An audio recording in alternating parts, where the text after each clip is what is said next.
There is a place in the world where debts are always paid.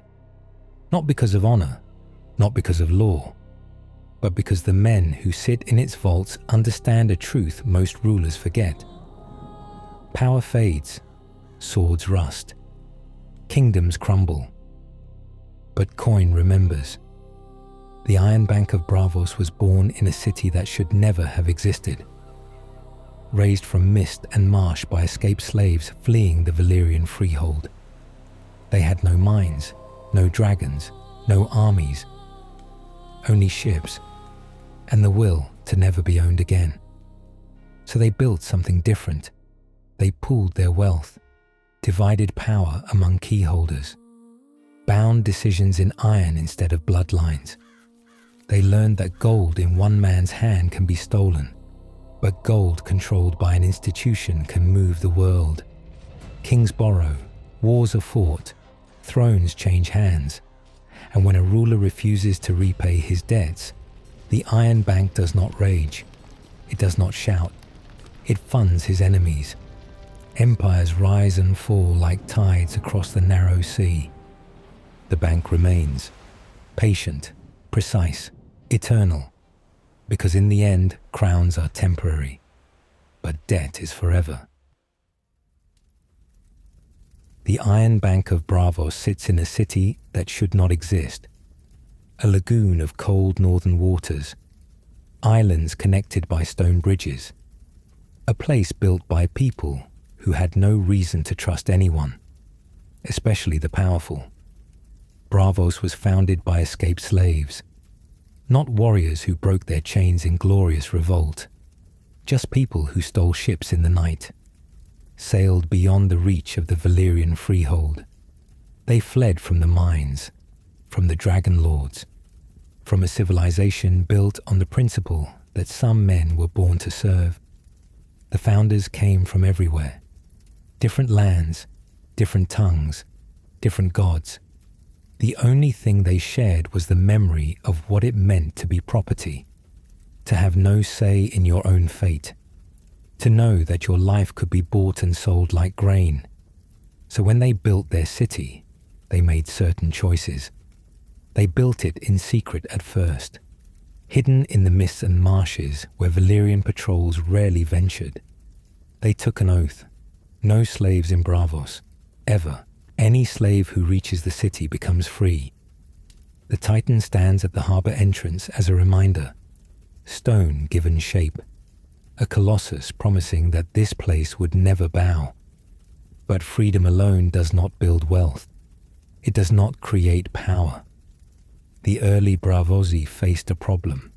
They had escaped bondage.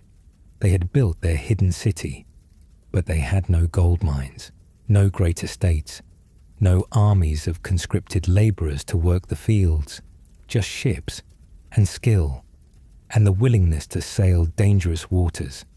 They became merchants, traders, sailors for hire. They moved goods between Westeros and Essos. They carried wine and wool and weapons. They learned the routes no one else would risk.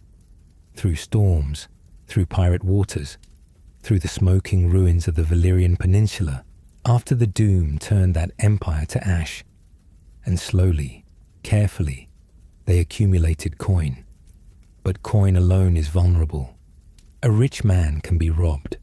A merchant house can be raided. The Braavosi knew this better than most.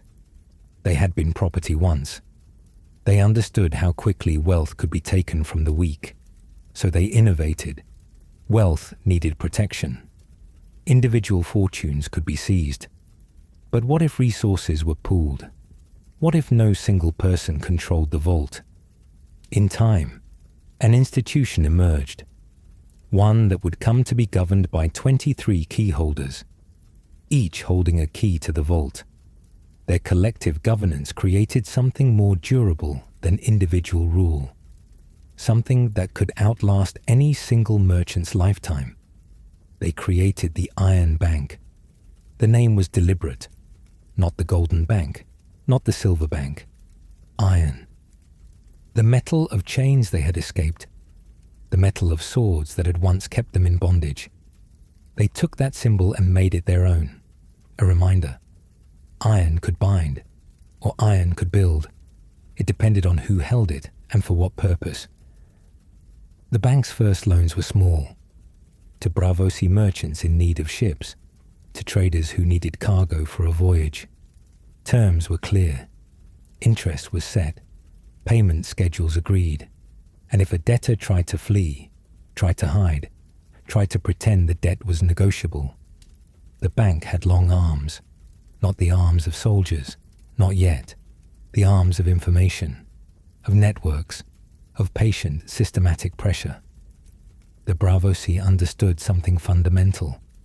You do not need to threaten a man loudly, not if you can quietly destroy his ability to operate, cut his credit elsewhere, inform his partners of the risk, make it known that anyone who shelters a debtor becomes a debtor themselves. Most men paid. The ones who did not found themselves isolated. Their credit vanished. Other merchants refused to deal with them. Ship captains would not carry their cargo. Even family members began to distance themselves, fearing association would taint their own standing. The bank's displeasure spread through networks like a disease, quiet, invisible, but destroying anyone who tried to operate in trade. Some fled Braavos entirely, tried to start over in other cities, but the bank's reputation followed. Word traveled. A man known to have defaulted in Braavos found doors closed everywhere. The message was clear. The Iron Bank does not forgive. It does not forget. It simply ensures that those who break faith pay in other ways. Over generations, something interesting happened. The Iron Bank became more stable than kingdoms. Kings died. Dynasties ended. Wars swept across continents. But the bank remained. Its key holders changed, but the institution did not. It could not be overthrown in a coup. It could not be inherited by a weak son. It had no moods, no passions, no pride that could be wounded. It only had ledgers, and the ledgers showed something useful. Kings needed gold, especially kings preparing for war, or kings recovering from war, or kings trying to prevent war by showing strength they did not possess. The Iron Bank learned to read these patterns. A new king takes a throne through violence. He needs to pay his supporters. He borrows. A king faces rebellion. He needs to hire sellswords. He borrows. A king wants to build monuments to his glory. He borrows. And the bank lent, not out of generosity, out of cold assessment. Can this man pay? Does he control enough land, enough tax revenue, enough trade? If he cannot pay, can we replace him with someone who will? This was the turning point. The moment the Iron Bank stopped being just another lender and became something else.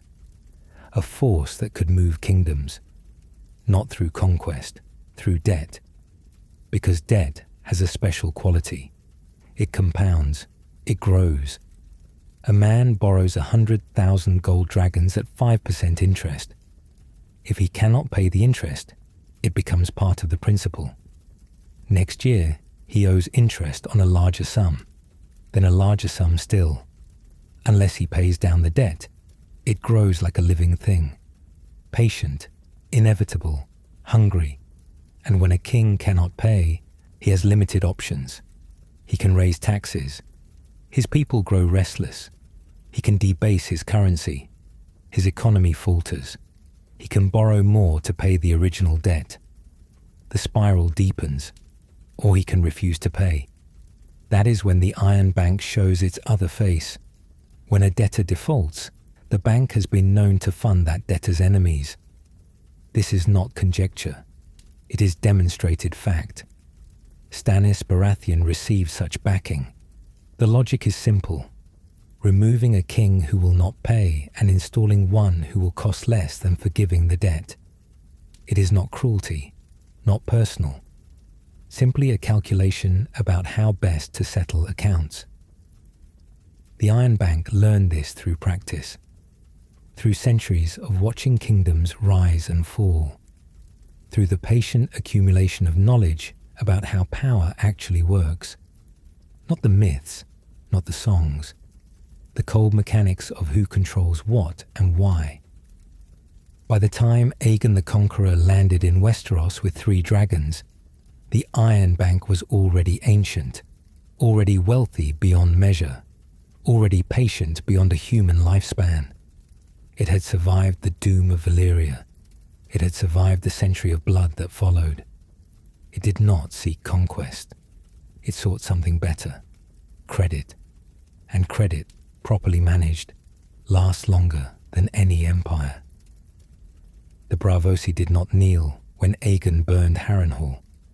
They were across the narrow sea, beyond his reach, beyond his concern. They watched. They waited. They lent money to those who would rebuild what dragons had destroyed. And when Aegon's descendants needed gold to pay for their own wars, their own ambitions, their own increasingly expensive attempts to hold together what the Conqueror had forged, the Iron Bank was there, with open ledgers, with clear terms, with the quiet certainty that every coin would be repaid, one way or another. The Iron Bank does not operate like other lenders. This is not immediately obvious. The terms seem similar, the interest rates competitive, the contracts written in clear language. But beneath the surface, something is different. Something most borrowers do not understand until it is too late. Other lenders see debt as a transaction. You need gold now. You promise to pay gold later with extra for the risk.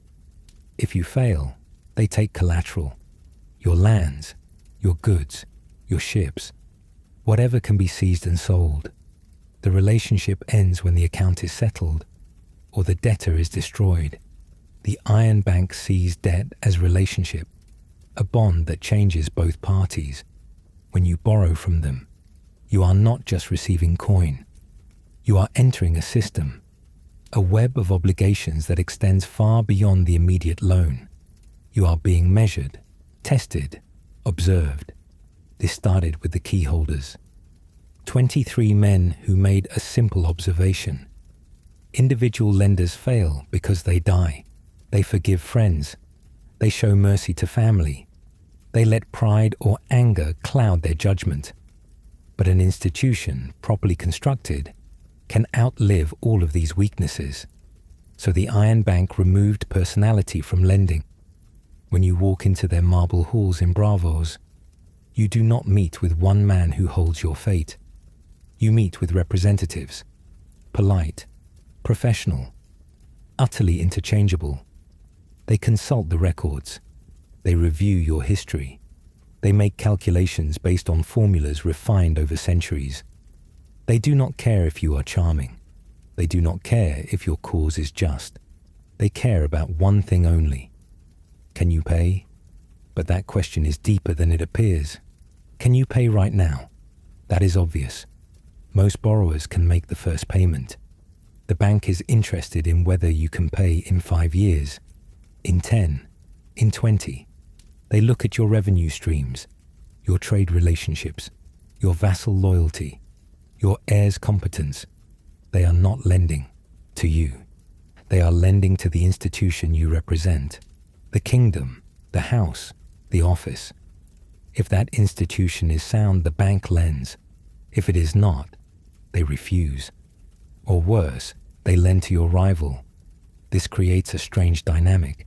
The Iron Bank becomes invested in your success, not because they like you, but because your failure means collection costs. It means supporting a replacement. It means uncertainty. The bank prefers predictability, stable debtors paying predictable interest. So they give advice, not openly, not as friends. But when you borrow, they might mention that your tax collection methods are inefficient, that your harbour duties are driving trade to other ports, that your master of coin has a gambling problem. They phrase it carefully, as observation, as the kind of thing any informed institution might notice. Most borrowers ignore this. Kings do not take advice from bankers. That would be undignified. The wise listen, because the Iron Bank is not guessing. They know how much wine moved through your docks last year. They know what your lords are saying in private. They know which of your knights are in debt to other lenders. They know your kingdom better than you do. Because they have no pride to protect, they just collect information, patiently, systematically, without judgment, and they remember. The key holders are the symbol of this memory. 23 keys, 23 voices governing collectively. The keys pass from hand to hand. The institution endures. Braavos was built on certain principles. Contracts are sacred. Debts must be paid. The city's institutions reflect this. The faceless men serve death with the same precision the Iron Bank serves credit. Different tools, same philosophy. Once terms are agreed, they must be honored. The bank deals in gold. But gold, properly managed, can command everything else. Can hire sellswords. Can topple kings. Can reshape kingdoms. Consider how the bank structures loans. When a king borrows, he does not receive a chest of gold dragons and a handshake. He receives the gold and a schedule, payment due dates, interest rates, penalty clauses, all written clearly, witnessed by both parties, signed under the king's seal, confirmed by the master of coin and members of the small council. This is important. The contract exists. It is not a gentleman's agreement. It is not subject to interpretation. It says exactly what is owed and when. If the king tries to claim he was confused, the bank produces the document. If he tries to say the terms were unfair, the bank notes he signed anyway. If he tries to argue that circumstances have changed, the bank observes that their circumstances remain the same. They still want their gold. This removes emotion from collection. The bank is not being cruel when it demands payment. It is simply enforcing an agreement the debtor willingly made. This distinction matters. It allows the bank to act ruthlessly while maintaining moral neutrality. They are not the villain. The debtor is the one who broke his word, and breaking your word to the Iron Bank has consequences. Not immediate consequences. That is the trap. When a king misses a payment, the bank does not immediately declare war. They send a polite letter, a reminder, an inquiry. Perhaps there was some confusion. Perhaps the payment was delayed in transit. They give the debtor a chance to correct the mistake, to make things right. Most kings take this as weakness. They think the bank is afraid to act, that a few more months will not matter, that they can negotiate better terms if they simply hold out. This is when the bank begins the process, quietly, without announcement. They stop extending new credit. They call in smaller loans to vassal lords who might need cash. They spread word in merchant circles that this particular crown is becoming a risky investment. They make it harder for the kingdom to borrow from anyone else. The pressure builds slowly, like water seeping into stone.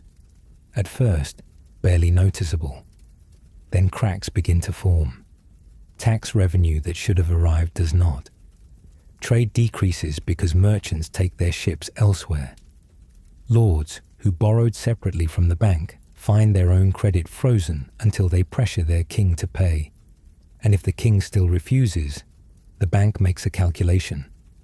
How much would it cost to replace him? They look at rivals, pretenders, exiled lords with claims, ambitious younger brothers, anyone with a grievance and a slim chance. The bank approaches with a simple offer. We will fund your rebellion. You will pay us back when you win, plus interest, plus the original debt the current king owes, plus compensation for our time and risk. Most pretenders accept. They have little choice. Without funding, their claim is meaningless. With funding, they have armies, sellswords, ships, everything needed to make a serious attempt. A chance at a throne with debt is better than no chance at all. And when the new king wins, he inherits all the old obligations, plus his own. The bank gets paid, the ledger balances, the system continues. This is why the Iron Bank endures, not because they are the strongest, but because they are patient, because they think in generations, not years, because they understand that power is temporary but debt compounds forever. A kingdom can defeat an army. It cannot defeat mathematics. Numbers do not retreat. They do not surrender. They simply accumulate until they become impossible to ignore. The Iron Bank learned this truth in their founding, when they were escaped slaves with nothing but determination and a refusal to ever be powerless again. They learned that freedom without resources is fragile, that dignity without wealth is easily trampled, that the only true independence comes from controlling the thing everyone needs: gold, not hoarded in vaults. That is just metal, sitting idle. Gold in motion, gold lent out, gold creating obligations, gold binding kingdoms to contracts they cannot escape, gold that works even while the keyholders sleep. This is the philosophy, not greed, not cruelty. Just the cold understanding that in a world of chaos and violence and shifting allegiances, only one thing remains constant: debt remembers, and the Iron Bank never forgets. The Iron Bank's influence in Westeros grew gradually over centuries, not through a single dramatic moment, through patient accumulation of relationships, of knowledge, of quiet loans that establish precedent. By the time of the Targaryen dynasty, the bank had already been operating for generations. They had weathered the doom of Valyria, survived the century of blood that followed, established themselves as the most reliable source of large-scale credit in the known world. When the Dragon Kings needed gold beyond what their own tax revenues could provide, the bank was willing to discuss terms. The early loans were modest: infrastructure projects, harbour improvements, repairs after storms, the kinds of expenses that any competent ruler might need help financing. The Targaryens, proud as they were, understood that borrowing for productive purposes was different from borrowing out of desperation. Building roads and defences was investment. It would pay returns over decades. Their word had value. Their economic base was sound. The dragons kept the peace. The peace enabled trade. The trade generated revenue. Revenue meant loans could be serviced. This was the kind of stable relationship lenders prefer. Over time, other loans followed. Not massive debts, not kingdom-threatening amounts, just regular borrowing. For this project or that campaign, the kind of routine lending that builds trust over generations. The bank watched. They observed how the Targaryens governed, how their dragons kept the peace, how their system of taxation worked, how stable the succession was. They made notes, detailed notes, about which houses could be trusted, which regions produced the most revenue, which lords might be problems if the crown ever weakened. This was intelligence gathering disguised as commerce. Every loan officer who visited King's Landing was also an observer. They noted the mood in the streets, the competence of the officials. They wrote reports, long, detailed reports that went back to Braavos and into the archives. The bank was building a map, not of geography, of power, of how Westeros actually functioned beneath the surface. And that knowledge became valuable later, when the dragons died, when the Targaryens started to look mortal. But in those early years, the relationship was almost boring. Professional. The crown borrowed reasonable amounts, paid on time, The bank collected interest. Both parties benefited. This is how the bank preferred things: predictable, stable, profitable. Then came the wars. Not the great civil wars yet, just the smaller conflicts that plague any large realm. The Dornish continued their resistance. The Ironborn raided. The faith militant rose and had to be suppressed. Each conflict cost gold. Armies need feeding, ships need building, fortifications need repair. The crown borrowed more, still manageable, still within the realm's ability, but the pattern was shifting. The Targaryens were borrowing not for investment, but for consumption. Not to build things that would generate future revenue, but to pay for wars that destroyed value. Lending terms adjusted accordingly. Slightly higher interest, shorter repayment periods, more collateral required. The crown accepted. They had little choice. Wars do not wait for tax collection, and the alternative was weakness. Letting Dorne remain independent, letting the Ironborn pillage, losing face in front of the realm. Better to borrow and maintain strength. This is where the trap begins to close. Not dramatically, not all at once. Just the slow shift from borrowing for growth to borrowing for maintenance, from investment to survival. This pattern was familiar to any experienced lender. Once a realm starts borrowing to fund wars, it rarely stops, because wars create more wars. Enemies see weakness.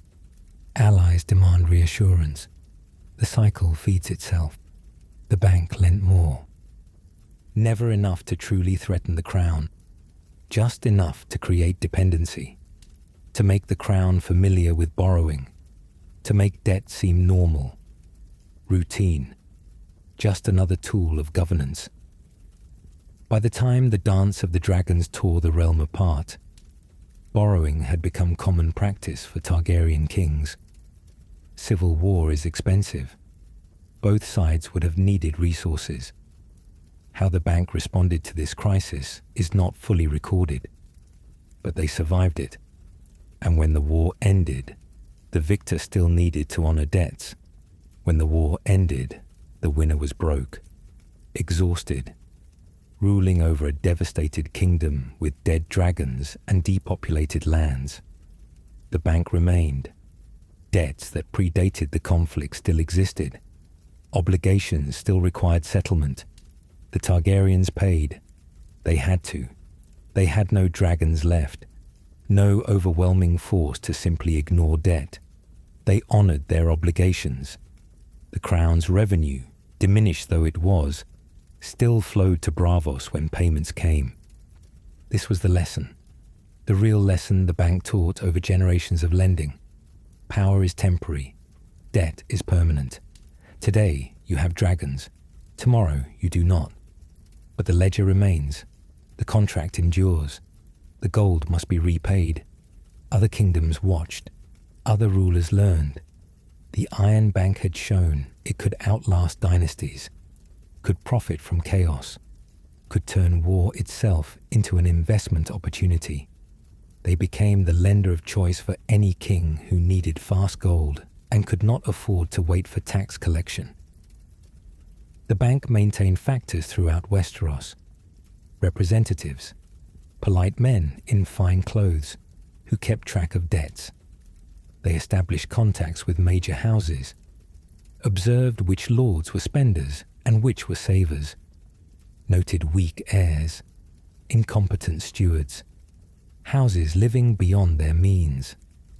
All of this went into the reports, the endless reports flowing back to Braavos, building a picture of Westeros more detailed than any map, a web of obligations and vulnerabilities and pressure points, the kind of knowledge that lets you move kingdoms without ever drawing a sword. By the time Robert Baratheon was born, the Iron Bank had been lending to Westeros for 2 centuries. They had survived the Dance of the Dragons, the Blackfire rebellions, the Spring Sickness, the Great Council. Every crisis that shook the realm, the bank endured. and profited. They had learned which houses could be trusted, which could not. They knew that the Starks always paid, that the Lannisters had gold but resented debt, that the Tyrells would negotiate every term but honour contracts once signed, that the Martells kept their word but borrowed rarely.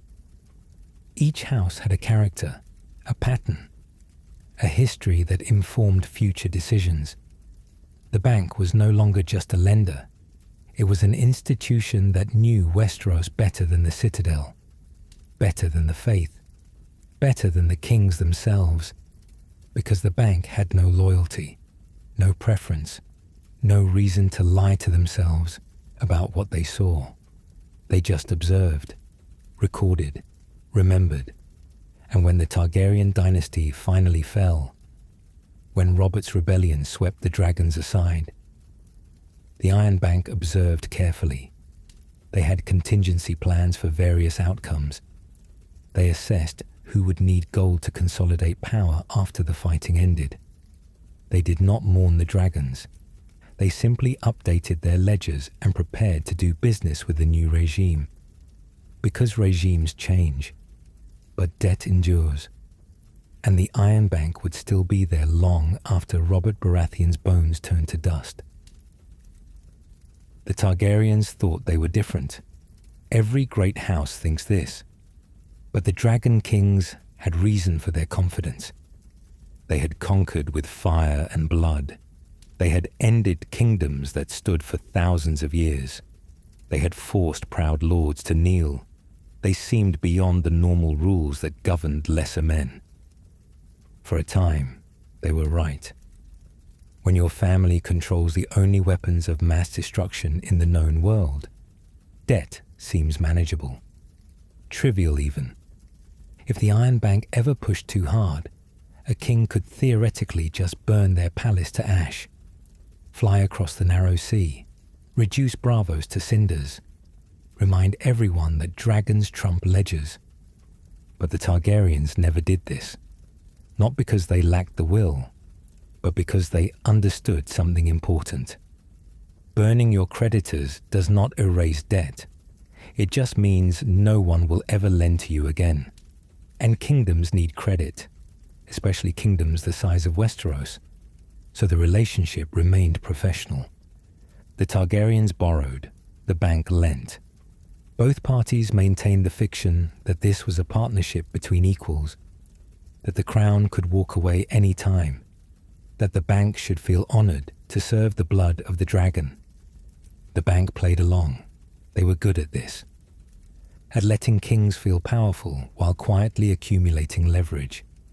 They never demanded anything humiliating, never pushed too hard, just steady pressure, gentle reminders, the kind of courteous insistence that makes refusal seem petty. The real turning point came with Aegon the Unlikely, Aegon V, a king who actually cared about common people, who tried to reform the realm, who pushed laws protecting the small folk from their lords, who attempted to limit the power of the great houses. Noble goals, difficult goals, expensive goals. Reform costs money. When you tell lords they cannot exploit their peasants as harshly, you reduce their revenue. When you reduce their revenue, you reduce their taxes. When you reduce their taxes, you reduce crown income. Unless you find money elsewhere. It seems likely Aegon borrowed. His reforms provoked resistance from every major house, the kind of quiet resistance that costs gold to overcome. Bribes, compensations, compromises, all expensive, all necessary. The gap between ambition and resources must be filled somehow. The bank watched him struggle. They did not help. They simply lent more, at slightly higher interest, with slightly shorter terms. They were not trying to destroy him, just making profit from his idealism, from the gap between what he wanted to accomplish and what he could afford. By the time Aegon died at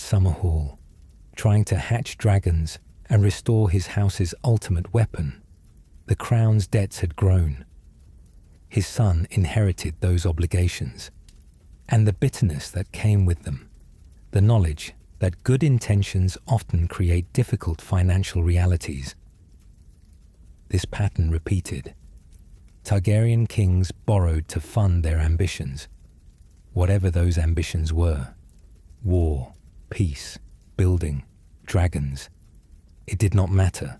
The bank lent, the debt grew, the interest compounded. What made it sustainable was the realm's productivity. Westeros is huge, rich, farmland in the Reach, trade through the ports, mines in the Westerlands, timber from the north. The tax base was enormous.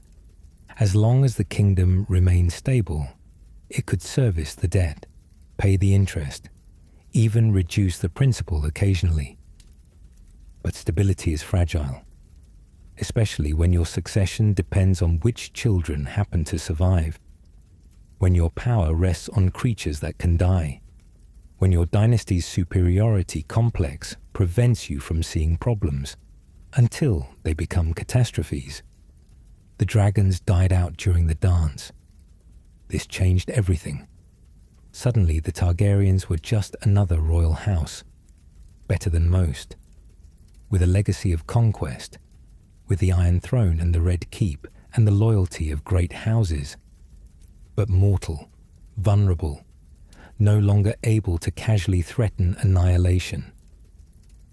Terms shifted accordingly, nothing dramatic at first, but questions increased before credit was extended. Questions about succession, about the heir's competence, about potential rivals.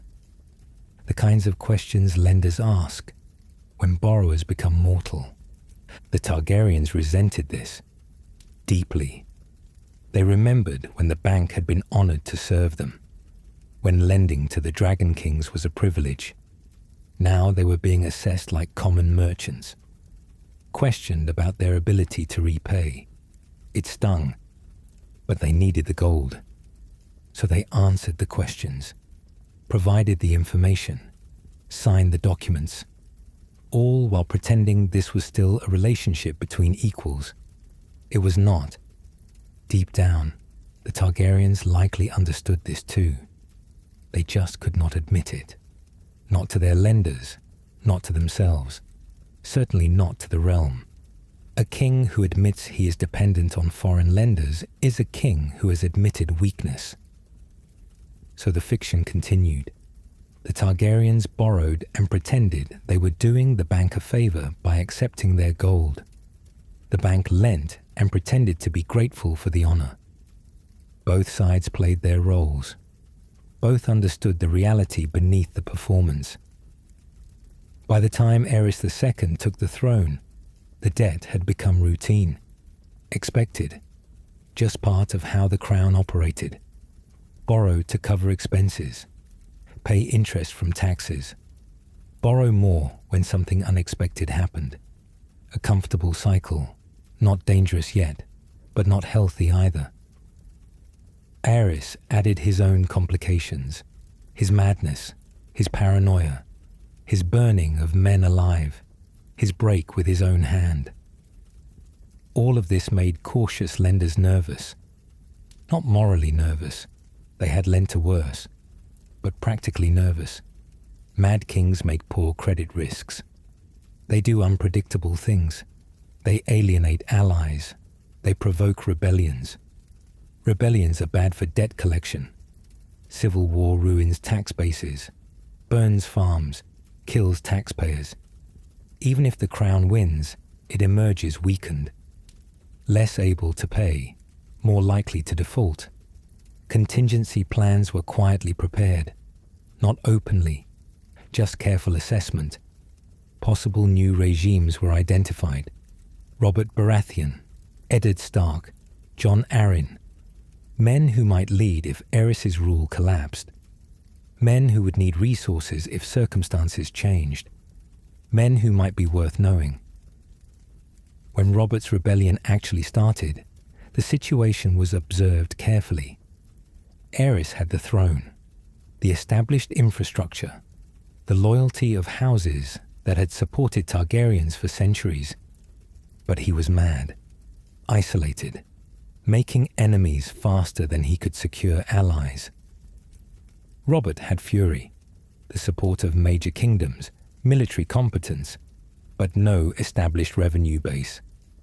Just the prospect that if he won, he would control the wealthiest realm in the known world. No immediate commitments were made. Civil war is unpredictable. Better to watch, to assess, to wait for clarity before committing resources to uncertain outcomes. Robert won without direct involvement from Braavos, crushed the Targaryens, killed Rhaegar at the Trident, sat the Iron Throne, married Cersei Lannister and secured the Westerland's gold, became king of the Seven Kingdoms with popular support and military victory behind him, and inherited all the crown's debts, every loan Aerys had taken, every obligation the Targaryens had signed, because the debt was not to the Targaryen family, it was to the Iron Throne, to the office, the institution. And Robert now held that office. This is the bank's greatest trick. Regime change does not erase debt. The new king inherits everything, the obligations, the contracts, the interest. He can repudiate it technically, declare the debts void, but then he will never borrow again. And every kingdom needs credit eventually.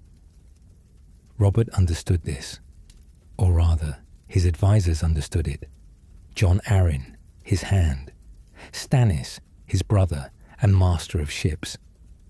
The men who had helped him win the throne knew that kingdoms need credit, that you do not default on the Iron Bank unless you are prepared for consequences. And Robert's new regime could not afford consequences. He needed stability, legitimacy, the appearance of continuity. So he accepted the debt, all of it, signed new agreements confirming the old obligations. The bank was satisfied. The new regime understood the importance of maintaining credit. They had a young, strong king who had just won a war and wanted peace. A king who would need gold to rebuild, to consolidate power, to reward supporters. A king who would borrow, and borrow, and borrow, until the debt made Aerys's borrowing look restrained. But that came later. In those first years after the rebellion, the relationship seemed stable, normal. The bank lent, the crown paid, Robert ruled, the realm prospered. Everything seemed sustainable. From experience with other kingdoms, a pattern seemed likely. A warrior king takes power through violence. He is good at war, terrible at peace. He spends gold like water, rewards friends too generously, ignores the treasury until it is empty, then borrows to maintain the lifestyle he thinks kingship requires. Warning kings rarely helps. It just offends them. So the bank prepared. They watched the trajectory. They waited, patient as stone, certain as mathematics, knowing that eventually, inevitably, Robert would need them more than they needed him. That the leverage would shift, that the relationship would change from partnership to dependency. That is when the real power would become visible. When a king realizes he cannot refuse, cannot default, cannot escape the quiet men in their marble halls who remember every coin, who expect every payment, who have long arms and patient plans for kings who forget their obligations. The Targaryens had thought themselves different, beyond debt, beyond consequence. The dragons had made them believe they were special. The Iron Bank taught them otherwise. Slowly, gently, with compound interest and careful records, and the kind of institutional memory that outlasts dynasties. Robert would learn the same lesson. His dynasty would learn it even more harshly, because the Baratheons did not even have the memory of dragons, just debt, growing debt, debt that would eventually break them. The bank could wait. They were good at waiting.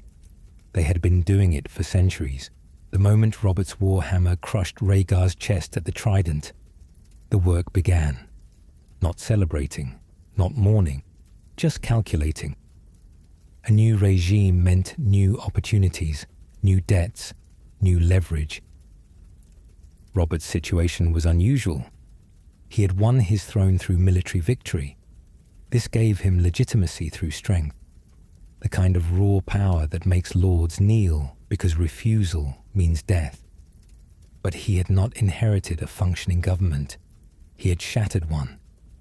The Targaryen administration was gone, scattered, dead, fled across the narrow sea. Robert needed to build everything from nothing. Appoint new councillors, establish new procedures, create a government that could actually govern. This takes time, and competence, and gold. Robert had the first, not the second, definitely not the third. He was a warrior, a leader of men in battle, good at inspiring loyalty through personal charisma and shared danger, terrible at the quiet work of administration. He had no interest in tax policy, in trade negotiations, in the thousand small decisions that keep a kingdom functioning. He wanted to feast, to hunt, to enjoy the spoils of victory. A king who has power but not discipline is a profitable borrower. He wins everything and feels entitled to enjoy it. He delegates the boring details to others while he pursues pleasure. Such kings spend freely. They notice debt only when it becomes crisis. By then, it is too late. But Robert had one advantage. Tywin Lannister, the richest lord in Westeros, a man who understood money, who had managed the realm's finances under Aerys until pride drove them apart, who now saw an opportunity to bind the new dynasty to his own house through marriage and gold. Tywin offered both. His daughter Cersei would marry Robert, cement the alliance, give Robert access to Lannister gold, lots of it, enough to rebuild what war had destroyed, enough to buy loyalty from houses that had fought for the dragons, enough to make Robert feel like a successful king. Lannister gold was real. The mines under Casterly Rock produced enormous wealth. This meant Robert's regime had genuine financial backing, not just promises, actual resources. But Tywin Lannister was proud, brilliant but proud. He would not let his gold be wasted. He would want control, want influence, want his investment managed properly. And Robert was not manageable, not in matters of spending. The tension was obvious. Tywin would provide resources. Robert would waste them. Tywin would grow frustrated. Robert would grow resentful. Eventually, the Lannister gold would run low. Then the crown would need other lenders. Observers in Braavos waited. They did not approach Robert immediately. They let him enjoy his victory. Let him spend Lannister gold. Let him think he was secure. Factors were sent, not loan officers, just merchants, traders who happened to do business in King's Landing, who happened to notice what was being spent, who happened to hear rumors about the treasury. The reports were troubling, in a profitable way. Robert was spending money like he expected more to simply appear. The royal court had become extravagant. Feasts every week, tournaments, gifts to loyalists, everything a young king might do to show strength and generosity, and the kind of largesse that makes men willing to follow you. But generosity has costs. The treasury was draining, fast. Tywin's gold helped, but even Lannister wealth had limits, especially when Robert showed no interest in economy, in restraint, in the boring discipline of matching expenses to revenue. Experienced observers could calculate the trajectory. At current spending, the crown would need to borrow soon. Sooner if any crisis emerged. War, rebellion, poor harvest. Anything that added unexpected cost to already excessive spending. They were right. Before long, Jon Arryn, the Hand of the King, quietly approached the Iron Bank, not for a massive loan, just a modest one, to cover a shortfall. Completely routine. The bank agreed, immediately, enthusiastically. They offered generous terms, low interest, easy repayment schedule. They wanted this first loan to be pleasant, to establish precedent, to make borrowing seem normal, harmless, just a tool of good governance. Jon Arryn was grateful. He repaid on time. The relationship was built through compliments and professional courtesy. Then Robert needed more. Another tournament, another expense, another temporary shortfall that required temporary help. The bank lent again. Still generous terms, still easy repayment, still building the habit. This is the trap, not the first loan, the second, the third. The point where borrowing becomes routine, where the Crown stops thinking of it as emergency measure and starts thinking of it as normal practice, where debt becomes just another tool instead of a last resort. Jon Arryn understood the danger. He tried to restrain Robert's spending, tried to get the king interested in fiscal responsibility, failed. Robert would agree during meetings, promise to be more careful, then throw another feast, another tournament, another extravagant gesture designed to prove he was a king who knew how to live. A competent hand trying to restrain an incompetent king. It meant the debt would grow despite Jon Arryn's best efforts.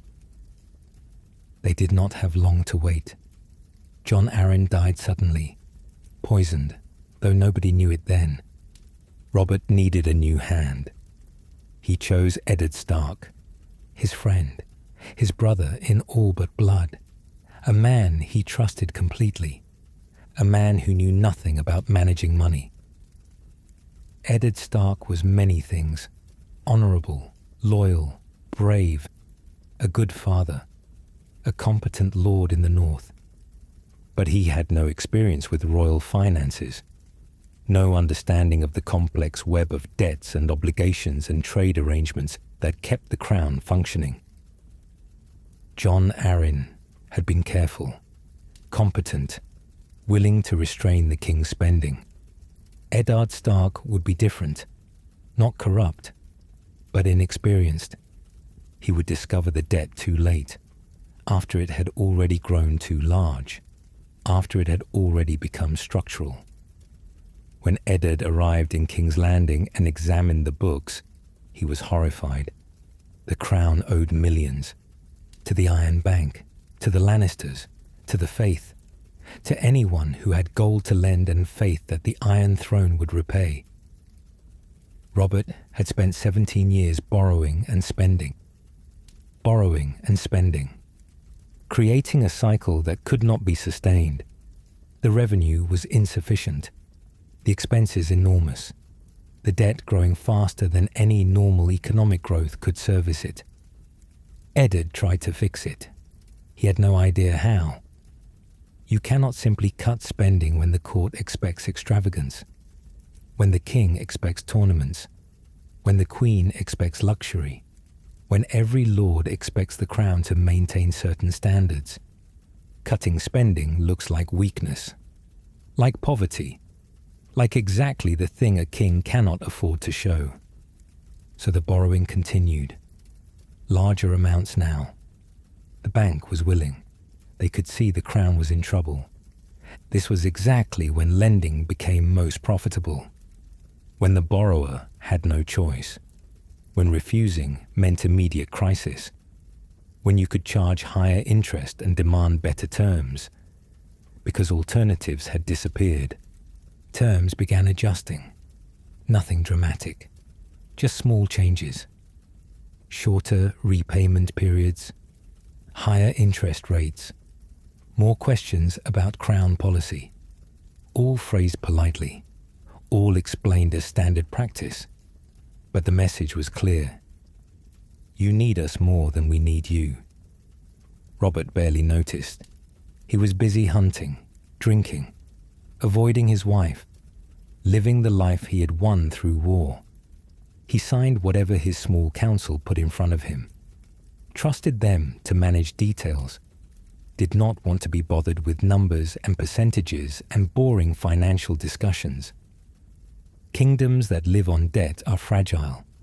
They look strong. They maintain appearances. But beneath the surface, they are vulnerable. One crisis, one war, one unexpected disaster, and the whole structure can collapse. Quiet leverage was accumulating, the kind that does not announce itself, that builds over years of small loans and compound interest and careful positioning, until one day the crown realizes it cannot function without permission from men sitting in a marble palace across the narrow sea. That day was coming. Robert's rebellion had given Braavos an opportunity, a new dynasty, young and strong, but financially naive, perfect borrowers, the kind who think debt is just a tool, who do not understand it is a trap, comfortable at first, then tighter, then inescapable. From long experience, the pattern was familiar. Mathematics tends to win. Debt always comes due. Kings who think they are different usually learn otherwise. Robert would learn. His heirs would learn even more harshly, because the debt he was building would not die with him. It would pass to the next king, and the next, growing each time, compounding, until it became impossible to service, until default became inevitable. And when that happened, the Iron Bank would be ready, with plans, with alternatives, with funding for whoever seemed likely to replace the dynasty that could no longer pay. This was not personal. It was just business. The oldest business in the world, lending to kings and collecting from kingdoms. Tywin Lannister understood debt. He had to. The Westerlands produced more gold than anywhere in Westeros. The mines under Casterly Rock ran deep, deeper than anyone outside the family knew. The wealth was staggering, enough to make House Lannister the richest in the realm, enough to make other houses dependent on Lannister loans during hard times. But Tywin understood something else. Gold is power only when you control how it is used, when you lend wisely, when you recognize that wealth can be wasted. He had watched his father destroy the family's reputation through weak lending, through forgiving debts, through trying to buy friendship with gold. It had nearly ruined them. Tywin rebuilt the family fortune through discipline, through ruthless efficiency, through ensuring that every debt was paid. He made House Lannister feared, the kind of house that other lords borrowed from only when desperate, because they knew Tywin would collect, always. So when Robert Baratheon took the throne and immediately started spending like he had already won, Tywin saw both opportunity and danger. Opportunity because he could bind the new dynasty to his house, make them dependent on Lannister gold, position his family as indispensable to the crown. Cersei could be queen. His grandchildren could inherit the Iron Throne. The Lannister name could rise higher than ever. Danger because Robert was exactly the kind of man who would waste that opportunity, who would spend gold faster than even the Westerlands could provide it, who would turn wealth into nothing through sheer extravagance and lack of discipline. Tywin made the calculation.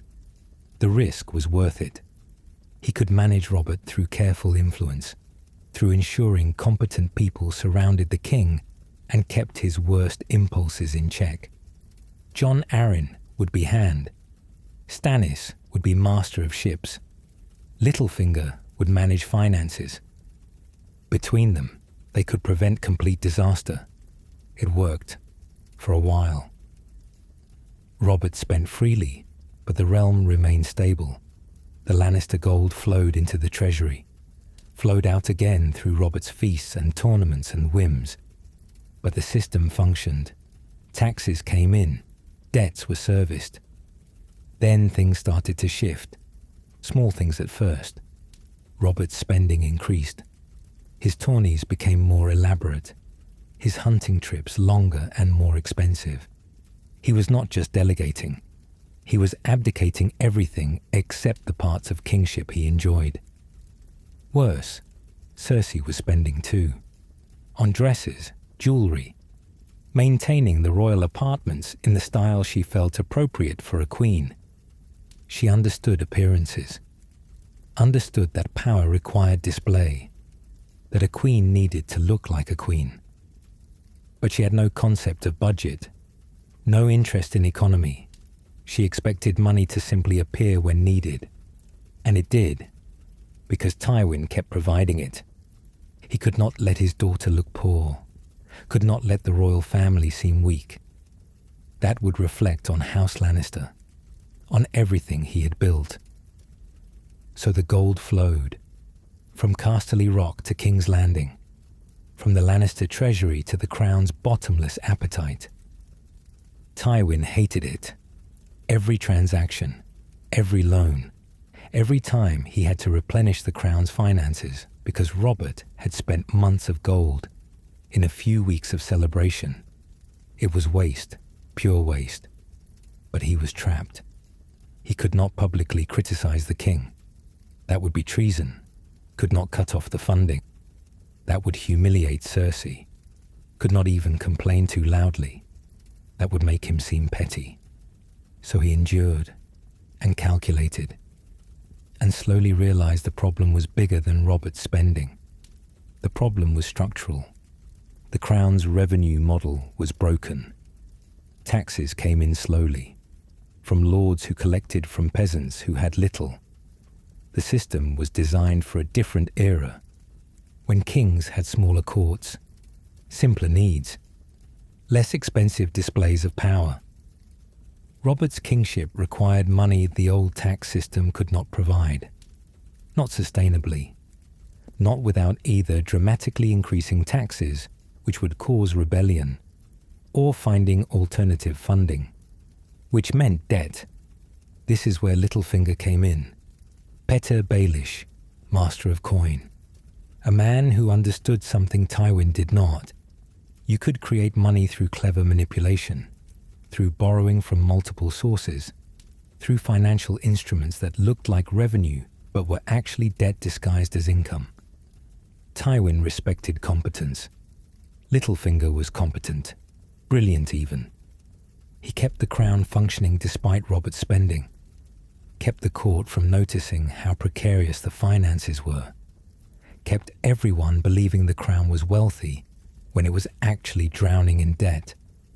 But Littlefinger's system only worked if nothing went wrong, if revenue kept coming in, if lenders kept lending, if no major crisis required sudden large expenditure. The moment something disrupted the careful balance, everything would collapse, and Tywin could not control it. He was not master of coin, not hand of the king during these years, just the father of the queen, rich, powerful, but outside the actual financial management. He could see the problem, could not fix it. Tywin would have understood the dangers of excessive borrowing. He had built his own house on the principle that every debt must be paid. He recognized debt as leverage, as vulnerability. When Jon Arryn died, things got worse. Eddard Stark was honorable but ignorant. He would discover the problem, be shocked by it, try to fix it through straightforward methods that would not work. The debt would continue growing. The crown would become more dependent, more vulnerable. Tywin considered becoming Hand himself, fixing it properly. But he was old, tired, dealing with his own family problems. Jaime in the Kingsguard, Tyrion being Tyrion. Cersei growing increasingly unstable as her marriage deteriorated. He had already served as hand once, under Aerys. It had ended badly.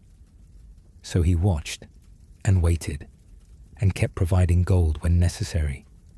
Because family, because reputation, because abandoning the crown would be admitting his entire strategy had failed. The truth was darker. Tywin had created a monster, not intentionally, but by providing the gold that enabled Robert's excess, he had made the situation worse. Every loan he extended, every debt he covered, every crisis he solved with Lannister gold. He was teaching the crown that irresponsibility had no consequences. That money would always appear. That discipline was unnecessary. The Iron Bank watched the Lannister gold flow into King's Landing, flow out again through waste and excess. They did not compete with it. They complemented it. Lent when Tywin hesitated, offered terms when Lannister pride prevented direct subsidy, positioned themselves as the reliable alternative. The lender who never judged, never lectured, never made lending feel like charity. This was the Lannister problem. Not poverty, wealth. Too much wealth created its own form of trap, made it impossible to refuse, made it necessary to keep providing, made it shameful to stop. The crown expected Lannister support, took it for granted, and ending it would mean admitting failure. That day was approaching, faster than Tywin wanted to admit, and when it arrived, the Iron Bank would be waiting, ready to step in, ready to become the crown's primary lender, ready to transform a relationship of convenience into one of dependency. Tywin could see it coming, could not prevent it. He could only hope to be dead before the final reckoning, before the moment when someone would have to explain that the richest house in Westeros had spent itself into vulnerability, trying to maintain a king who was never worth the investment. When Robert died from a boar wound that should not have killed him, the debts did not mourn. They simply waited, patient, certain, knowing that chaos creates opportunity for those prepared to exploit it. Joffrey took the throne, a boy, cruel, stupid, everything Robert was not. Robert had been a warrior, brave, strong, popular despite his flaws. Joffrey was a coward who thought cruelty was strength, who confused fear with respect, who had been given everything and learned nothing. The realm immediately became unstable. Eddard Stark accused Joffrey of being a bastard. This was true. Joffrey was Jaime's son, not Robert's. But true accusations still require proof, still require support, still require power to enforce. Eddard had none of these. He had honor. He had the truth. He had a letter from the dead king. Not enough. Cersei had him arrested, executed, killed the hand of the king in front of the court, shocked the realm, outraged the north, guaranteed war. The claimants emerged quickly. Joffrey held King's Landing and claimed the throne through succession. Stannis Baratheon claimed it through law. Renly Baratheon claimed it through strength. Robb Stark was proclaimed king in the north. Balon Greyjoy declared himself king of the Iron Islands. 5 kings, none with enough strength to defeat the others immediately, all needing gold to sustain their campaigns.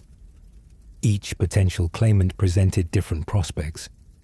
Joffrey had the throne, the capital, the crown lands, the Lannister alliance. But he was despised, incompetent, ruling through his mother's counsel. His position looked strong, but was fragile, built on Lannister gold and Tyrell grain and the inertia of established power. Stannis had the law, the best claim if Joffrey was truly a bastard. He had Dragonstone, He had some loyalists. He had determination. But he lacked resources. His lands were poor. His supporters few. He had righteousness, not revenue. Renly had charm, the support of the richest regions, the Tyrells behind him with their endless grain and gold. But he had no legal claim, just ambition and the military strength to pursue it.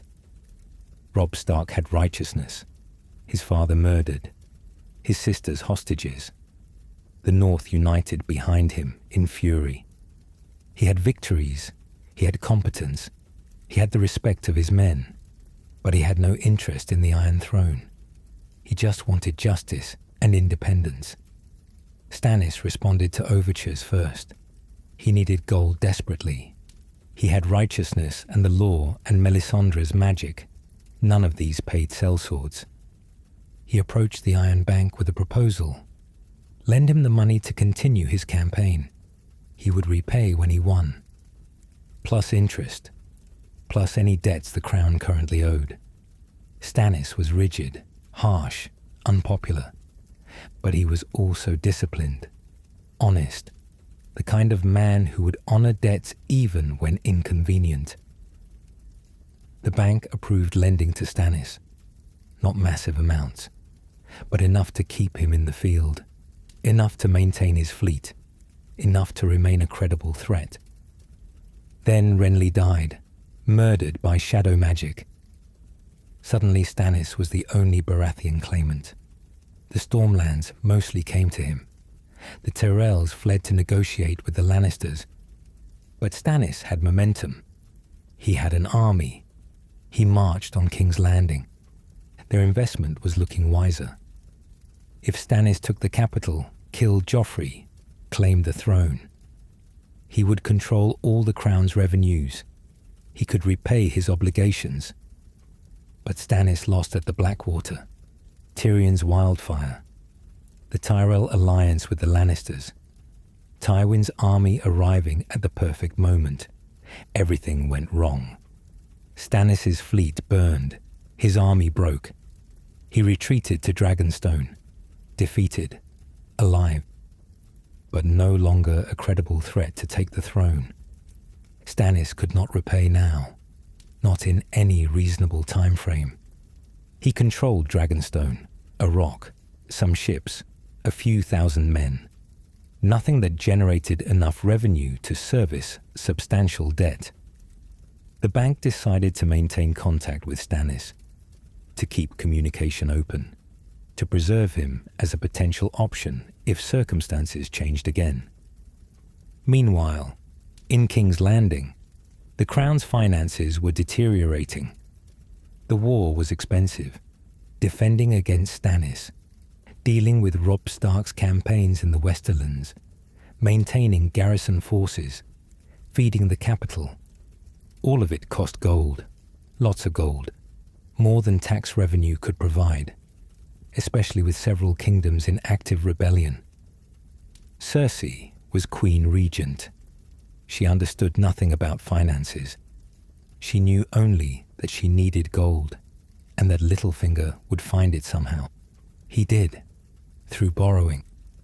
The Crown's debt to the Iron Bank doubled, then tripled, all at increasing interest rates, all with shorter repayment periods, all under worse terms than Jon Arryn had negotiated years before. The Crown was desperate, borrowing frantically, accepting any terms, too busy with war to worry about long-term consequences. The debt was becoming impossible to service. Eventually, the Crown would have to choose between paying the bank or paying its armies. That choice would be interesting, because armies that do not get paid tend to stop fighting, or switch sides, or become bandits. The Lannister regime needed its armies loyal, which meant they would pay the soldiers, and default to the bank. The steps that followed were predictable. First, polite letters, reminders that payment was overdue, surely just an oversight. Second, less polite letters, noting that continued default would damage the Crown's credit, Third, explicit warnings that the Iron Bank had options, that debts would be collected one way or another. Then action. Not dramatic action, just the quiet withdrawal of support. No new loans. Existing credit lines frozen. Word spreading through merchant networks that the Crown was in financial trouble. The financial pressure would tighten slowly, until breathing became difficult, until the Crown realized they had no options, until they came back pleading for another loan, at any terms. But Cersei did not understand any of this. She saw the bank as servants, lenders who should be grateful for the opportunity to serve the Iron Throne. She thought she could borrow forever, thought the money would keep coming, thought her family's name and power meant something to men who counted coins instead of titles. She was wrong, completely wrong. And the war was teaching her this lesson slowly, painfully, through constant pressure and deteriorating circumstances, through the gradual realization that gold runs out but debt never does. The war ensured that when it ended, whoever held the Iron Throne would be deeply, perhaps fatally, in debt to Braavos. And debt is power. Quiet power, patient power. The kind that does not need swords or dragons or armies. Just ledgers and time, and the mathematical certainty that kingdoms which live beyond their means eventually face consequences. The war would end. Wars always do. But the debt would remain, growing, compounding, waiting. Stannis sailed north after the Blackwater. Broken, defeated. His army scattered. His fleet burned. His god's promise of victory proven false, or at least delayed. Melisandre insisted the visions were true, that he would be king, that the Lord of Light had chosen him. Stannis believed her because he had nothing else to believe in. Certainly not victory through conventional means. The North was in chaos. Robb Stark had been murdered at the Twins, the Red Wedding, a violation of guest rights so profound it shocked even the cynical. The young wolf, who had never lost a battle, killed while eating bread and salt under another man's roof. His mother butchered, his men slaughtered, the Northern army destroyed through treachery instead of combat. The Boltons ruled Winterfell now, or tried to. The North remembered its kings. The Starks had ruled for thousands of years. The Boltons were ambitious servants, flayers, torturers, men who held power through fear. This worked in the short term. In the long term, it created resistance, resentment, the quiet rage of people forced to kneel. Stannis saw opportunity, not for the throne, that was lost, probably forever, but for relevance, for purpose, for something beyond sitting on Dragonstone watching his army slowly desert. The North needed a king, someone to rally behind, someone who would avenge the Starks and restore proper order. Stannis could be that figure, not because the North loved him, but because he was there, and he had ships, and he had Melisandre's magic. He sailed to the Wall first. The Night's Watch was neutral, sacred. The Wall protected the realm from what lay beyond. Helping them was righteous, noble, the kind of thing that demonstrated fitness to rule. And the Watch needed help, desperately. Mance Rayder's wildling army was besieging them, tens of thousands of free folk trying to escape the true winter coming. The Watch numbered in the hundreds. They were doomed without intervention. Stannis intervened. His cavalry scattered the wildlings, captured Mance, saved the Watch. This brought loyalty, gratitude, the respect of men who remembered when southern kings actually cared about the Wall. It also brought something else, time and position, a base from which to move against the Boltons. But armies require gold. Stannis had almost none. He had borrowed from the Iron Bank, spent that gold on the Blackwater campaign, lost. The debt was growing, the resources shrinking. The bank's agent at the wall was Tycho Nestoris, a quiet man, polite, professional. He travelled north, met with Stannis, assessed the situation. What exactly they discussed is not recorded, but Stannis continued to maintain his forces through the winter. Someone was providing resources. Tycho reported back to Braavos. What recommendations he made remain unclear, but the bank's relationship with Stannis continued. This much is known. Whether it was wise investment or patient positioning, only the keyholders could say. Then he marched on Winterfell, through winter, through snow. The Bolton forces were larger, warm, fed, safe behind walls. How this campaign would end remained uncertain. The North watched, some with interest, some with doubt. Stannis was not a Stark. He was Southern, rigid, worshipped a foreign god who burned people alive. But he had saved the wall. He was fighting the Boltons. This meant something to some men. Jon Snow complicated things. The new Lord Commander of the Night's Watch, Ned Stark's bastard son, or so everyone believed. He made decisions that angered traditionalists, letting wildlings through the wall, training them, arming them, treating them as allies instead of enemies. This was practical. The true enemy was beyond the wall. The White Walkers. The long night returning. Wildlings were just people trying to survive. Better to have them as allies than as corpses that would rise again as enemies. But practicality creates resentment. Brothers of the Watch murdered Jon for his decisions, stabbed him in the night, left him bleeding in the snow.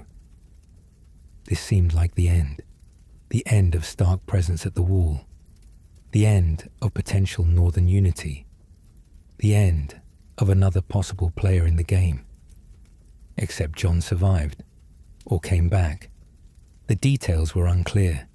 Magic was involved, Melisandre's god, or something else. The result mattered.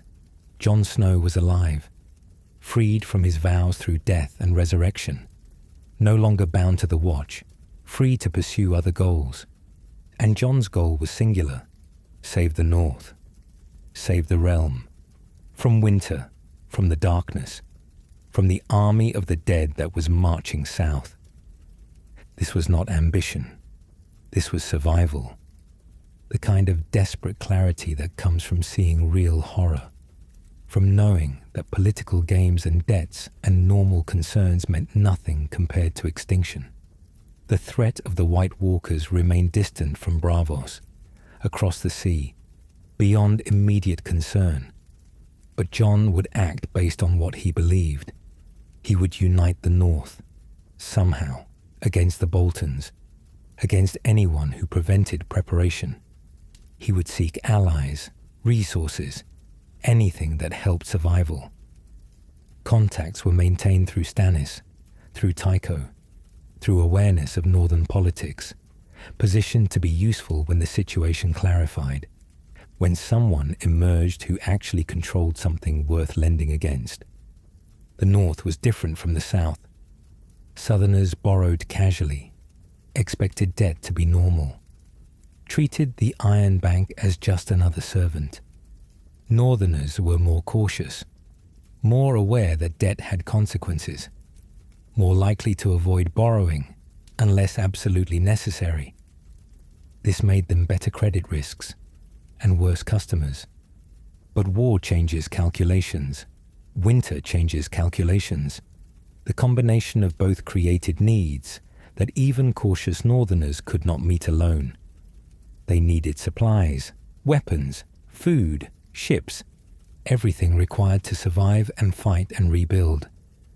From their actions, it appears the bank sought to maintain presence, not as predatory lenders, but as an institution that had been doing business with Westeros for centuries. When the North emerged from crisis, when rebuilding began, the bank would be there. Familiar, established, the obvious choice. The North would remember its debts, eventually, when it had debts again, and the Iron Bank would be waiting. Cersei Lannister understood power, or thought she did. She had watched her father command kingdoms, watched her husband squander them, watched men underestimate her because of her gender, watched everything she built get undermined by fools and traitors and incompetence. She understood that power required strength, decisiveness, the willingness to destroy threats before they destroyed you. What she did not understand was debt. Specifically, that debt creates a different kind of threat, one that cannot be destroyed through violence, one that grows stronger when you refuse to acknowledge it, one that waits patiently while you make mistakes, then moves when you are weakest. The Crown's debt had grown enormous under Robert, under Joffrey, under Tommen. Every war cost gold, every peace cost gold, every day of running a kingdom cost gold. And the Crown's revenue never quite matched its expenses. The gap was filled by borrowing, lots of borrowing, from the Iron Bank, from the Lannisters, from the Faith, from anyone with gold to lend and faith the Crown would somehow pay it back. Cersei knew the debt existed. She saw the numbers when forced to, but she treated it as someone else's problem, as something the master of coin would handle, as a technical detail that did not affect real power. She had the throne, she had the crown, she had the Lannister name and what remained of Lannister gold. The debt was just numbers in a ledger, meaningless compared to actual force. This was the miscalculation. Debt is never meaningless, not to the Iron Bank. They take numbers in ledgers very seriously, more seriously than threats, more seriously than names, more seriously than anything except the mathematical certainty that debts compound. And kingdoms that refuse to pay eventually face consequences. The first letters from the bank were polite, reminders that certain payments were overdue. Nothing dramatic, just gentle notes mentioning that the Crown's account showed some irregularities. Perhaps this was an oversight. Perhaps the gold was delayed in transit. The bank remained confident that the Crown would honor its obligations as always. Cersei ignored these letters. She had more important concerns. The Faith militant had arrested her, put her on trial for adultery and treason. She had survived through humiliation, the Walk of Atonement, naked through King's Landing while the mob jeered. She had endured because she had to, because her son was king, because she was Queen Regent, because power mattered more than pride. But the trial damaged her, revealed weakness, showed that even the Queen could be brought low. Lords who feared her started whispering, started considering alternatives, started thinking that maybe the Lannister grip was not as tight as it seemed. The Crown's authority was crumbling, slowly but visibly. Those with interests in Crown solvency would have observed this carefully. The trial, the walk, the growing tension between the Crown and the Faith, the way Cersei was isolating herself, making enemies, destroying alliances through paranoia and pride. All of this suggested instability, poor governance, the kind of situation where debts became harder to collect. The bank's next letters were less polite. They noted that payments were significantly overdue, that the Crown's creditworthiness was becoming questionable, that continued default would force the bank to consider alternative measures. They did not specify what measures, just let the implication hang. Cersei responded with fury. How dare foreign bankers threaten the Iron Throne? Crown obligations would be honored when convenient. She had more pressing concerns than their demands. This response confirmed what the bank already suspected. She did not take the debt seriously. Time to withdraw support. The bank stopped extending credit. When the Crown needed financing for routine expenses, the bank was unavailable. Credit froze. Alternatives narrowed. They could not. Other lenders were cautious. The Crown owed money everywhere. The Faith had their own expenses, their own armies. They were not going to lend more when existing debt was unpaid. Major houses were the same. Everyone remembered that the Crown did not pay reliably, that lending to the throne carried risk. The Crown was isolated, financially isolated.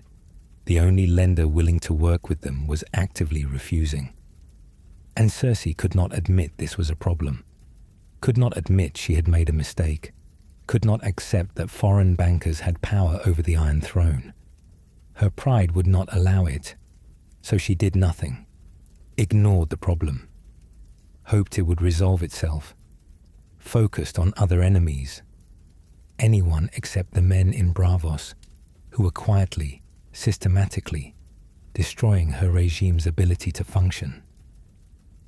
The bank moved to the next phase. They sent Tycho Nestoris back to Westeros, not to King's Landing, to explore other options, to people with grievances, ambitions, claims. The message was simple. The Iron Bank is willing to discuss financing for alternative leadership.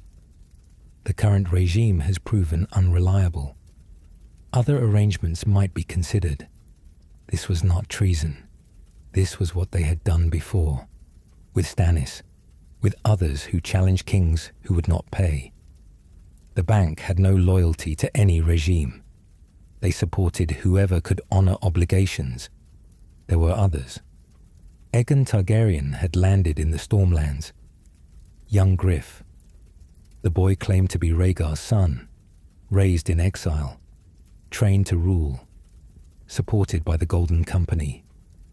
A Targaryen claimant with actual military backing. Someone who might unite houses still loyal to the dragon. Someone who could credibly challenge Lannister rule. Such developments would not have gone unnoticed in Braavos. And then there was Daenerys. Far away in Essos, conquering cities, freeing slaves, building an army. She had dragons, real dragons, the first in a century. This made her powerful, dangerous, unpredictable. Dragons changed every normal calculation. But Daenerys was also problematic. She hated slavery. Her methods were disruptive. She destroyed economies. She freed slaves without always planning what came after. This created chaos, suffering, the kind of instability that made lending impossible. So they waited, watched all the players, calculated possibilities, maintained flexibility. The key was not committing too early. Better to spread awareness. Give each viable option enough observation to assess clearly. Let events play out. Cersei's miscalculation was thinking she had choices, that she could refuse payment without consequences, that the Iron Bank was just another creditor who would accept whatever terms the Crown offered. This was wrong, completely wrong. The bank was not desperate, not negotiable, not vulnerable to threats or pride or royal anger. They were simply waiting for mathematics to prove what they already knew. Debts compound. Kingdoms that refuse to pay eventually run out of options. Pride becomes expensive, then impossible, then fatal. Cersei would learn this, or her successor would. The bank did not care which. They would be there either way, ready to lend, ready to collect, ready to do business with whoever understood reality better than she did. There is a question worth asking. Why does the Iron Bank endure when kingdoms fall? Why does an institution outlast dynasties that seem eternal? Why does money matter more than dragons? The answer is not simple, but it is worth understanding. because the bank's persistence reveals something about power itself, about what lasts, about what matters beyond swords and fire and the temporary strength of individuals. Kingdoms are built on people. A great king conquers, a weak heir loses, a brilliant general wins battles, an incompetent one destroys armies. The quality of individuals determines everything. When you have Aegon the Conqueror, you forge an empire. When you have Aerys the Mad, you lose it.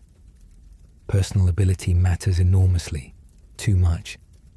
This is the weakness of hereditary power. You cannot guarantee competence. You can train heirs, educate them, surround them with advisors, but you cannot make a fool wise, cannot make a coward brave, cannot make a cruel child kind. Chance determines who rules, and chance is cruel. Most heirs are average, some are worse. The few great ones are statistical flukes. Institutions are different. The Iron Bank is not one person. It is a system, a method, a collective approach to finance that does not depend on individual genius. The key holders change. One generation dies, the next takes over. But the principles remain. The practices continue. The institutional memory persists. This removes personality from power. A king's mood affects policy. His anger starts wars. His pride refuses peace. His love clouds judgment. These are human failings, inevitable failings. No training eliminates them. You can only hope the king's virtues outweigh his flaws. Usually they do not. The bank has no mood, no pride, no anger, no love. It has procedures, assessment criteria, risk calculations. These are not perfect, but they are consistent. They do not change because someone is having a bad day.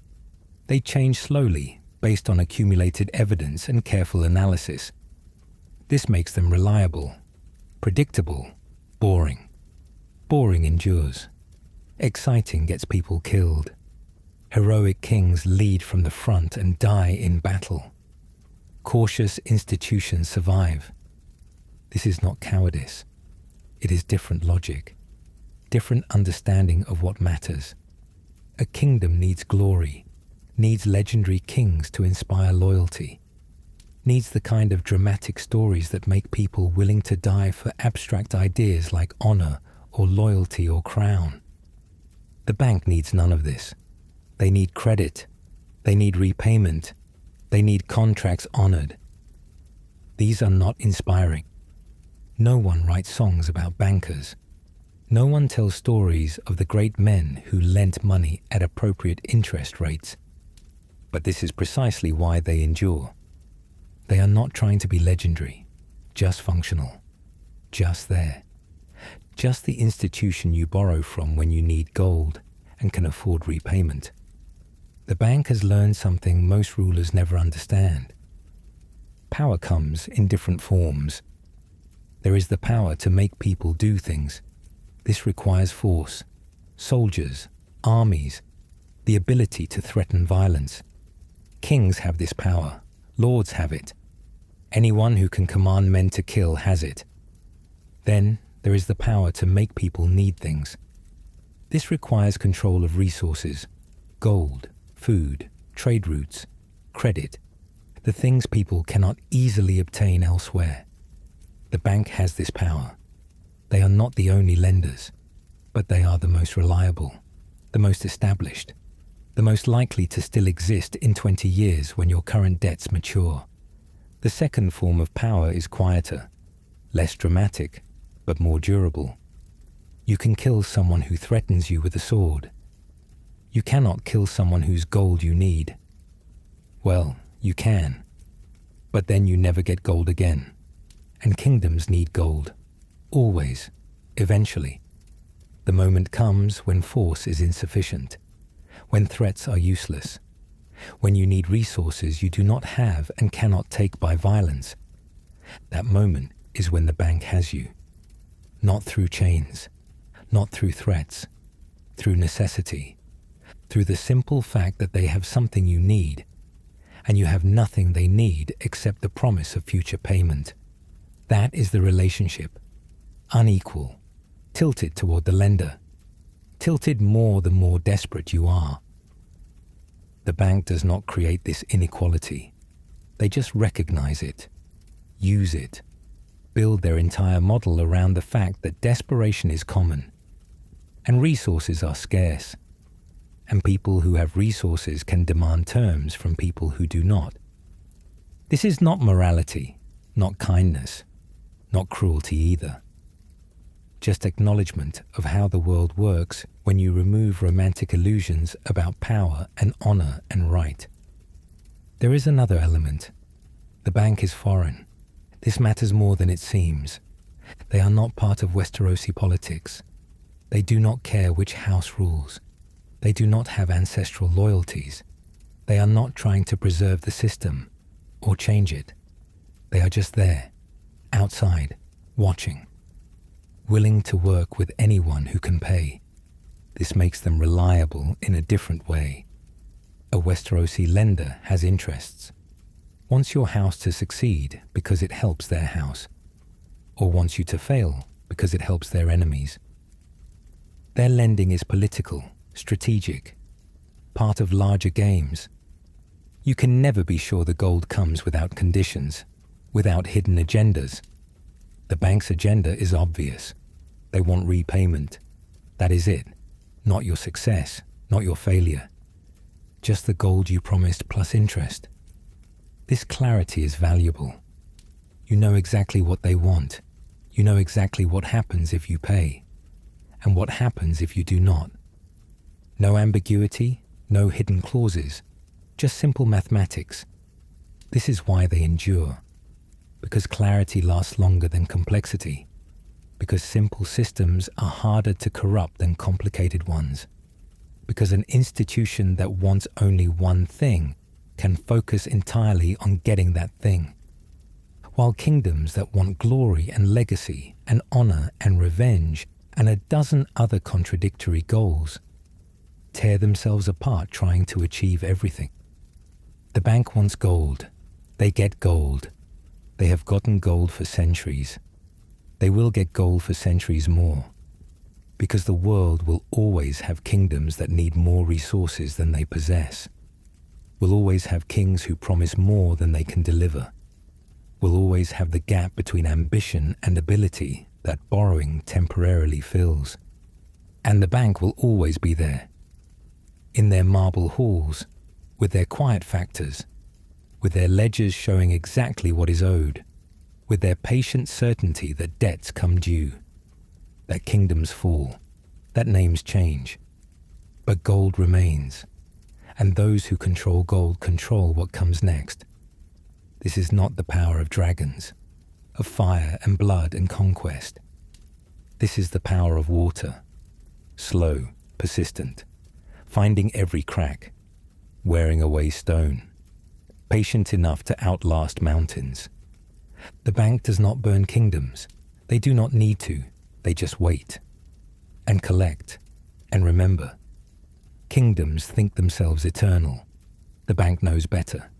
They have watched kingdoms rise and fall for centuries, have lent to dynasties that seemed invincible, have collected from their impoverished descendants, have seen the pattern repeat so many times that it no longer surprises them, just confirms what they already know. Nothing lasts, except institutions built carefully enough to outlast their founders, institutions that remove personality, that systematize decisions, that create procedures stronger than any individual, that become something bigger than the people who run them. Something that persists because it serves a function nothing else can serve as well. The Iron Bank serves that function. They are the lenders of last resort. The institution kingdoms turn to when everything else has failed, when allies will not help, when traditional revenue is insufficient, when choices have narrowed to borrowing or collapse. They are not loved, not respected really, just needed. Consistently needed. across time and geography and regime changes. That is why they endure. Not through strength, through necessity. They made themselves necessary, essential, the institution you cannot avoid if you want to accomplish anything requiring more resources than you currently possess. And since ambition always exceeds resources, since kings always want more than they have, since war and peace and glory and survival all cost gold, there will always be someone who needs the bank, and the bank will be there, patient as stone, certain as mathematics, waiting, always waiting, for the next kingdom to discover what all the others learned.